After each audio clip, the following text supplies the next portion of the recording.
Kuna dada zetu wengi wanakuwaga ni watu ambao wanakuwaga na yani sijui niseme inakuwaga kujiona ama inakuwaga kiburi ama niseme inakuwaga kujiamini. Hususan dada zetu sana wapo Marekani. Unaweza ukamuita umependezwa naye, unamuulizia labda namba ya simu ama unamuulizia jinsi gani ya kumpata kwao ama mazingira gani ya kuingia kwao. Dada zetu wanakuwa wanaonyesha kile kiburi mbele ya watu.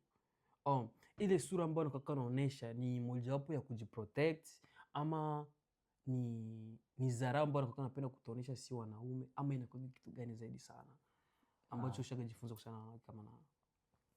Mimi kwangu mimi naweza nikasema inatokeana. Okay. Kwa sababu kuna wanawake wana akili zao timamu, anaweza kuwa ako zake kwenye relationship na anamheshimu mpenzi wake. So hata kama mwanaume akimuita atamuonyesha dharau. Which is not bad, sio vibaya kwa sababu ndo wanawake zile zinatakaga hao.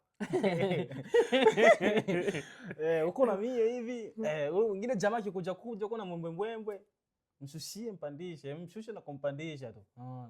Okay. Bako wale ndo wako tu. Wako tu. Okay. Ni vizuri unamwexplain mtu kuliko kumwonyesha dharau. Unamwexplain mtu mimi hivi na hivi na hivi. Mimi sitaki kwa sababu ni hivi na hivi na hivi. Hata mwanaume atakuelewa kuliko kumwonyesha dharau. Kwa sababu gani? Mwisho wa siku sisi wote tunaishi hapa duniani, unajua. Unaweza ukahitaji msaada, akakuona sehemu, akapenda kukusaidia, lakini akakumbuka demu ni demu ndo ana kiburi sana. Alafu tena ana dharau. Akashinda kukusaidia kwa sababu ya dharau zako. Okay. So kweli hiyo inaweza ikatokea na inakuwepo mara nyingi sana. Yeah. Lakini mimi naona inakuwaga misunderstanding sometimes. Ila kitu kingine inakuwaga unaona dada zetu, right? Dada zetu akishapika chakula pale jikoni. Ameshapika akatenga hapa, kamaliza kaosha vyombo, kila kitu akamaliza. Ila akishapika kile chakula kikiisha hapa, alafu kukaja kwa mfano amepika chakula hapo, kumekutana kaka zake wawili. Wale kaka zake wawili wakawa wamekula kile chakula kikawa kimeisha. Kama kawaida yetu wanaume atakwagi tunawazo wengine wanakuja. Tunakulaga kila ambacho kipo. Kile chakula kikawa kimefanya kikawa kimeisha. Baadaye akaja kaka yake mwingine ama niseme tu mdogo yake kifupi. Akamwambia dada, chakula kimeisha, njoo upike. Unakuta dada zetu unakuta anakataa kupika. Anaanza kumwambia, "Si upike mwenyewe. Kwani una mikono? Mimi nimechoka zangu." Sasa hicho kitu inakuwaga ni kitu gani sasa sana kinafanya dada zetu wawe na hizo hali kama na hizo? Kulikuwa ni haja amteke yule ambaye hajakula, lakini anakaa anamwambia hana mikono, ajisongee. Hii kitu inakuwaga shida, inakuwaga nini hasa sana mpaka dada zetu wanatumia hizo kauli? Kwa mimi nashindwa kuelewa, unaona? Kama kuna madada wote wale wanakana fanyizia makaka zao hivyo. Okay. Kwangu mimi sio vizuri. Kwa sababu gani?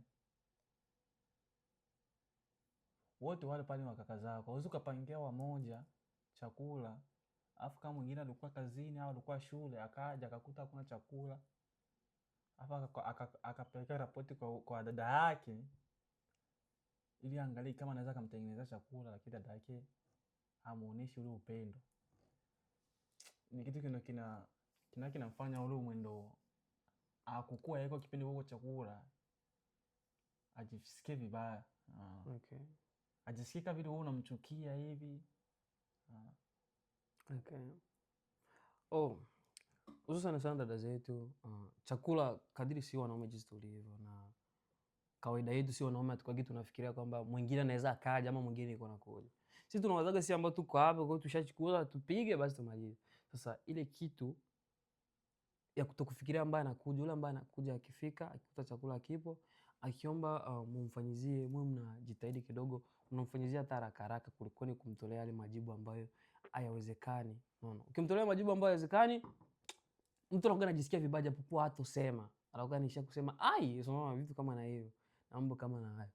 Sasa unaona sisi vijana, hususan hata mimi na wewe sometimes, tukipakua chakula, tukiweka hapa mezani, tukisha kula, hatukuagi na zile tabia ya kutoa sahani hapa tupeleke pale.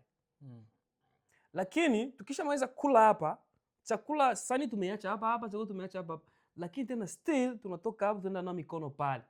Kulikuwa tutoke na sahani hapo tuache pana tunae mikono pale, lakini tunateka sahani hapo tunaenda kutukana pale. Hii changamoto katika vichwa vyetu, mimi nishaga jiuliza sana kwa nini mimi sifanyagi hivi, sipatagi majibu. Nataka nikuulize wewe na labda unaweza kuwa najibu. Kwa nini? Yaani uache sahani hapa na pande kwenda na mikono. Unaenda na mikono umeacha sahani hapa. Unaacha kusafisha meza, unategemea mwingine mtu aje asafishe meza. Hii inakuwa kutokana na nini zaidi sana ambapo tunafanya hivi? Mimi kwangu naweza nikasema inakaa ni mazoea. Okay. Yeah. Kama ulikuwa ni yule mtu ndio umezoea ile tabia ya wakisha kupikia chakula,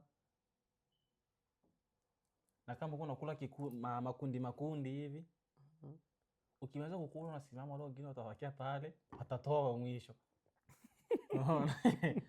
Sasa ile mazoea ile, hata kama uko unakula peke yako, unajikuta unaweza kukula tu ghafla, unaanza kuosha mikono, unapanda juu, unashinda kukumbuka kama pale uliacha nini, uliacha sahani. Yaani nyinyi mshaka kwenye akili kwa tu ile tu chap nishasimama nishaenda. Okay. Yeah, lakini unashinda kukumbuka kama uliacha sahani. Lakini zile ile tuseme ule uwezo wa kuchukua chakula pale kukileta hapo unao. Unaona? Uwezo kutoka hapo kuna unao. Unao. Lakini sahani sasa. Uwezo kutoa sahani. Kwa tuseme sisi tushakuagana mazoea. Lakini sasa hichi kitu sio kizuri saa zingine naona. Yeah. Inabidi tujifunze ile kuwa na saidiana hata kama meza hii. Unaona mazoea ambayo tushajijengea kwamba ukipanga chakula tu nimemaliza kula naenda nikana. Mwisho wa siku utakula na watu wazima. Ushajizoesha. Unatoka unaenda kunao unaondoka. Ule mtu mzima hata kuangalia lazima atakwambia, na kikwambia kwenye macho ya watu unaibika. Kwa hichi kitu tusiweke tini mazoea, hapana. Tujitahidi tu tunakifanya. Kwa kwa watu kile nashizoea hivyo. Mwisho siku washizoea, ule ambaye atakuja kutoa hapa, hapo choka. Na kama ashachoka